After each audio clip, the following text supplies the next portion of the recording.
It's no news that the UK government is making so many changes to the immigration rules, including extending time for ILR for low-skilled workers, they're talking about 15 years, and then for some others, they're talking about 10 years. And they've also mentioned that they have exceptions as well, those that can still get it in 5 years and 7 years and all of that. And in my previous video, I also shared with you guys that the UK Parliament stepped in to warn the government about the implications and make some recommendations as to what they can do for care workers, for dependents over 18 years and all of that. And today I have something more important to share with you all. This is for every migrant in the UK, and I'm not going to be doing this alone. That's to show you how serious it is. I'm going to let my guest in right now, and then we can just get started. All right, my name is Ifemena Iprel. The co-founder of Tom Dairy, and in my past years of experience, I've worked across Ireland. I've worked in the UK, lived and worked in the UK. I'm currently based in Canada, and in my experience, I've built platforms that have helped well over 3,000 people transition into the tech space, and they've gotten jobs and living fantastic lives, in their desired career path. So in my own experience, I majorly focus more on people that are looking at getting jobs, especially sponsored jobs in the UK, because I also found it very difficult to get a job, when I was in the UK. And eventually when I was able to get mine, it became, it was an eye-opener. And in the past 2-3 years of my experience helping people transition, I have understood the UK job market. I understand the requirements, sponsorship requirements. So if you're looking at getting sponsored in the UK job market today, I think you need to be here, because I'm going to be sharing, tips, tricks, and things that you need to know in order for you to get a sponsored job in the UK today. Yeah, thank you so much, because you understand that it's been quite difficult getting sponsorship jobs in the UK. For some people, they get to the interview stage, they even pass, and then the next thing when they say they want sponsorship, that will just be the end, And the UK government just released the statement of changes on the 5th of March. And I just want to draw your attention to something very, very important that some of us must have missed, or some people must have missed, right? And I had to bring Ifemena here as well, so that we can just hammer on the importance of this thing and what most migrants need to know. Because the truth is, when things like this come out, we just tend to ignore and just say it's not our concern, but it is our concern. And that is why we have to always read and stay updated, because once you know what's going on, it's to help you make better decisions. Now, please, from your perspective, what exactly have changed about the UK skilled worker visas generally and care worker visas and everything? So I think one thing that a lot of people looking at getting jobs in the UK is one of the major problem people have is people don't read. Okay. So you see, when certain changes happen, okay, there are reasons why that changes are happening. Now, for these recent changes that have been going on in the UK, the reduction of time, the communication as to how long will it take for people to get their ILR and so on and so forth. So there's a lot of rumors without people actually going ahead to read. Okay, so you see, the UK government is actually moving away from volume-based immigration to value-based immigration. All right, and it's as simple as that. Okay, so you see, they're focusing more on individuals that are going to be adding more value to the economy. Now, one of the major reasons why they're making these changes is because data doesn't lie. Okay, the UK government have observed that a lot of immigrants that are coming into the country, okay, are doing their masters, okay, and after their masters, the skilled work visa, which is supposed to give them opportunities to work for UK-based organizations, they are not using it to do that. Okay, a lot of people are completing their masters and going to work for care homes. Okay, so a care home, basically, you don't need a degree to get started. Okay, you don't need a degree, but you get sponsored at the end of the day. So somebody comes in to do their masters in human resources, and all of a sudden the person is working in the care space. So the kind of revenue and the kind of income they expect you to be earning doesn't exist anymore. All right, so you see, the government saw that a lot of people are going into this, low skilled work areas in order for them to get sponsorship. So people even go as low as going for asylum. They finish their master's program and the next thing they're seeking asylum and all that. So the UK government has seen this trend, and they're trying to curb that particular curb people from going into those particular skills, those particular sectors. Long story short, so you see, that's exactly what I'm saying when I say that the UK immigration has shifted away from volume to value. So if you're doing your masters today, you're doing your masters in international business, or you're doing your masters in global something, or accounting, or AI, or data science. They're expecting you to get a job in that capacity or something similar within that environment, and that's why there's the increase in salary threshold. There is the list of job roles that qualify for sponsorship, and so on and so forth. So the thing I would just say basically is people need to be informed in order for them to strategically position themselves. Yeah, I think you're quite right there. So now, having established that, what do you think employers are prioritizing more now when hiring people? Especially those that require COS and all of that. That was a very good question, I would say. Okay, so I remember when I moved to the UK, and I will tell you that on every job board, you would see sponsorship is available. All right. At the time, even when I moved, people from Nigeria could apply for sponsored jobs in the UK, and they could move to the UK. But now, a lot of organizations are not putting that anymore. In fact, in some places, if they can hear or there's a inclination that you need sponsorship, they don't move forward with your application. All right. So you see, when I moved to the UK, that was not the case. All right. But you see, I was in the UK when that shift happened, that everybody took out sponsorship from job applications and all that. But I still needed sponsorship. So what did I do? I would still apply for the jobs, okay? And I would tell them I don't need sponsorship. And I get the job and do well on the job. And eventually these companies want to sponsor. Now that worked for me. And I felt like, okay, if it worked for me, I can do rinse and repeat the same thing with other people I get to work with. And that's the same thing I did with other people. And it worked for so many other people. Now I noticed something. Okay, and I speak to quite a number of recruiters in the UK also, and employers. And one thing I noticed is there is a risk of employing somebody that is incompetent. So take, for example, the company decides to sponsor you. All right. Oh, they want you say all this fantastic stuff during the interview, and eventually they get to employ you as a staff. And you get in, and it's a situation of what they requested and what they got. Okay, so you're not meeting up to the expectation essentially. It's going to be difficult for them to let you go because they've incurred so much cost in terms of immigration, in terms of lawyer fees, in terms of so many things, and it's even just against UK employer law, labor law, for them to just fire you without any performance improvement plan. So it means you're on sponsorship, okay, but you're also incurring costs on try to bring you up to speed to what you should be like a typical employee in the organization. So you see, employers today would rather want to confirm if you're good. It's as simple as that. So you see a lot of roles today that are contract roles, okay, because a fixed term contract or whatever the case might be. And you see these roles don't specify sponsorship, okay? And you go ahead to apply. If you do well on that job, okay, I can tell you 100% most of these companies will be willing to sponsor you. Most of these organizations will be willing to sponsor you. So one thing they prioritize today is experience. So do you have experience? Okay. Can you come in and hit the ground running? Okay. And that's exactly what they prioritize at this point in time. So if today you finish your master's, you did your master's in HR, okay, and you're looking at getting a job today, you need to prioritize, experience. So you're looking at getting analytics experience to improve certain HR processes, and you can prove that. I can tell you for free, you're going to be good. Okay.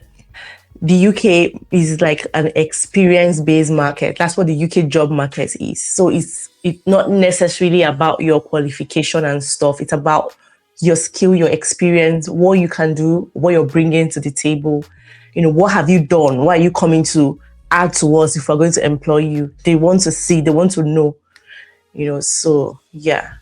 And then when you also, I don't know if you've seen the state of change that was just released recently, where the government talked about global talent, how they're trying to simplify, things and make it easier for more global talents to apply to the UK, how they're expanding it also and adding, I think, design and all of that. So, and I found that quite ironic because you would see that they were also they were putting out other rules, like other restrictions, how they want to cut down on people coming, how they're applying visa breaks for some countries, how they want to increase time for IRL for low skilled workers or medium skilled workers and all of that. And then on the same document, they're also talking about bringing some kind of people, making it simpler for some kind of people to come to the UK. I don't know if you've seen that. So I don't know if you have anything to say about that. I'm in Canada, okay? And I tell most people that if you're a tech professional, okay, there are three major places you should be in the world. Number one is the US, okay? Number two is the UK, all right? So the kind of improvement, the kind of demand for tech professionals in the UK is like no other in the world. Now, after the UK, after the US, after the UK, then you would have places like Canada, okay? So you see, the demand for tech professionals in the UK is astronomical, all right? Like if I would have my way, as a professional, I would always want to be in the UK, working in the tech space. Now, how does this translate to immigration? It's a simple thing. There is a shortage. There is a huge demand for tech professionals in the UK. There's a huge demand. Like when I say huge, I'm talking about millions of roles are left unfilled, every single year, looking for talent. Okay, so it means that if you have the right talent, you have the right skill, you have the right experience, because they're prioritizing people that can add value.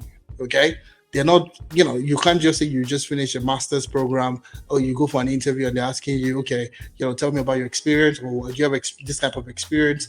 And you're going there to tell them, oh, I just want to start from the bottom and I want to grow with the organization. It's not going to work. Okay, these people are looking for people that will hit the ground running, people that have the skill set already.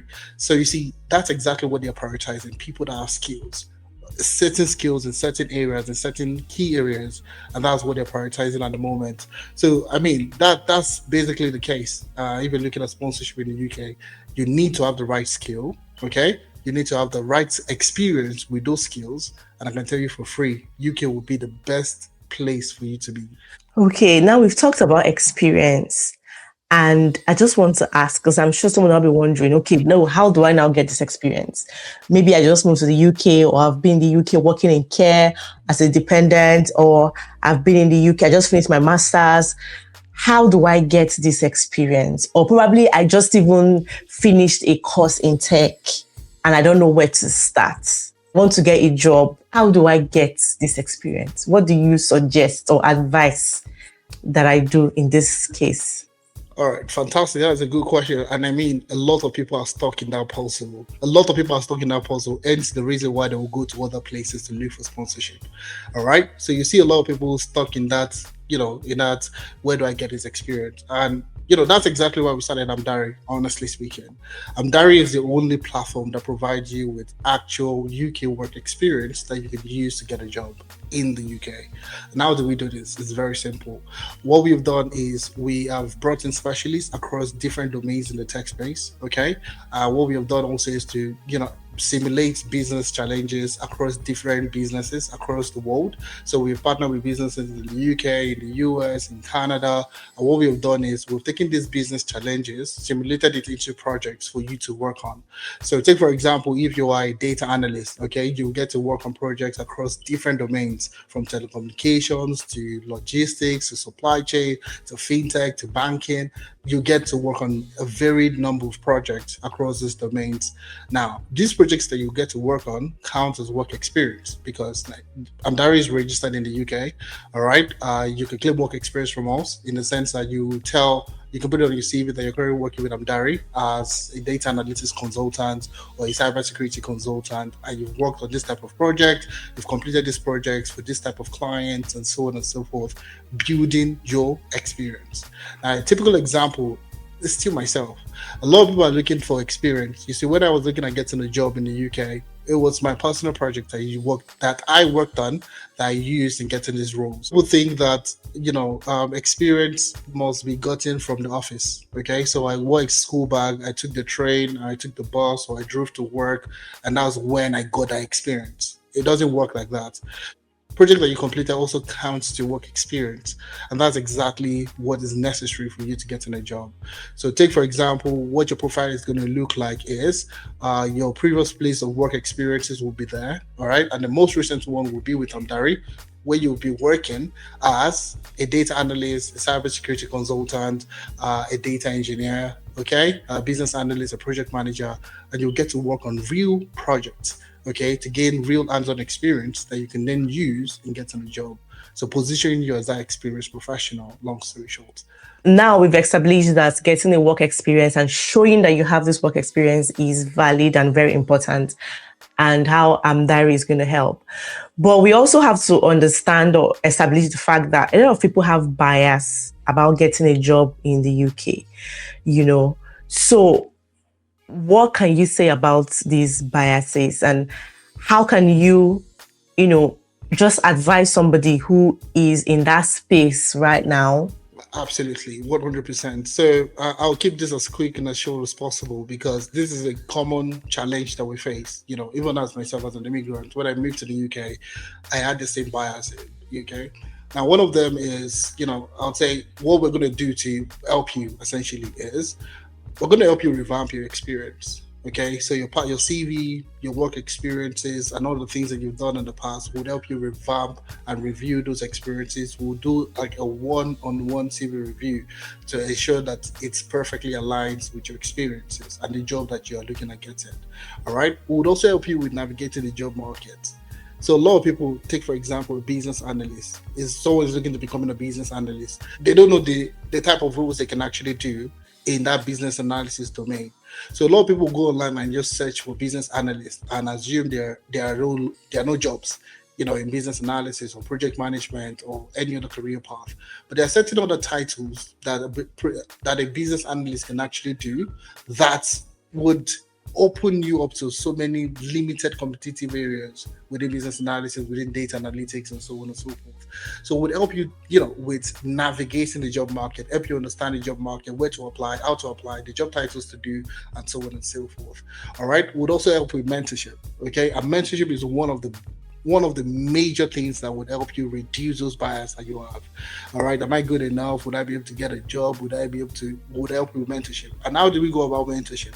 Last year alone, we had close to 1,000 people that got jobs, going through diary. Okay, this year we're currently even just in the first quarter of the year, we have about going on 200 people that have actually gotten jobs. Okay, either sponsored jobs or full-time jobs or contract jobs. We have close to 200 people this year alone that have gotten jobs already. And we're bringing these people to mentor people that are aspiring to getting a job within the job market in the UK. So how do we do this again? We show, if it was me that came in to speak about what you need to get a job, you would likely still, doubt. Okay. But if it's somebody like yourself that did their masters in the UK and went through the direct internship and they were able to get a job afterwards, once the person tells you exactly what they did, there's a likelihood that you believe this person. So with mentorship, navigating the job market, CV review, LinkedIn optimization would help you with interview preparation. Okay, so whenever you get an interview, we will not leave you alone. We would work with you, prep you for those interviews. All right. So you see, amongst all these things, the internship is for 4 months. Okay. So we're saying that if you go through the 4 months internship, okay, and within that 4 months duration, you don't get a job, okay, we'll continue to work with you until you get a job. That's the guarantee we tell people. All right. So if you're looking for a job in the UK today and you need experience to get a job, you've done your master's, you've done some courses, and you're just looking for that hands-on experience, we're saying that within that 4 months duration, the internship duration that you're going to be with us, if you don't get a job in 4 months, we'll continue to work with you till you get a job at no cost. That's the guarantee that we give people. So just to help people move beyond that bias. Okay, Africans cannot get a job, but a lot of Africans are getting jobs. It's difficult to get sponsorship. People are still getting sponsorship. Do you understand? So the key thing is for you to plug into the system that can help you get started. Not just help you, but guarantees that if you don't get what you're looking for, we'll continue to support you until you actually get it. So that's exactly where we come in. Well, that makes so much sense, really. But you forgot to mention how people can actually reach out to you, because I'm sure somebody's already bumped up already, like, I need to reach out. How can they reach out? The best way is just to, I think there's a link we're going to give to you. All right. We can add it to the description of the video for people to book a clarity session, or join any of our free sessions. So we have a couple of free sessions that we run every week. All right, so it's free of charge. Okay, you can ask any question that you want. You can join the one, preferably you can join the one-on-one sessions. Okay, where you can ask personal questions and we can tailor it to suit you better. Okay, so or if you want to join the free sessions or the community, we'll send those links. Will be in the description of the video. You can join the free community and we can basically get to talk to you and you can ask any question that you want. Okay. All right. Thank you so much, Efemena. Thank you for coming to do this. Thank you. I'll leave all the links and details that he mentioned in the description of this video. So do well to speak to them and get all the clarity and answers to the questions that you might have. Okay. So thank you everyone for watching. I'll see you guys in my next video. Bye-bye.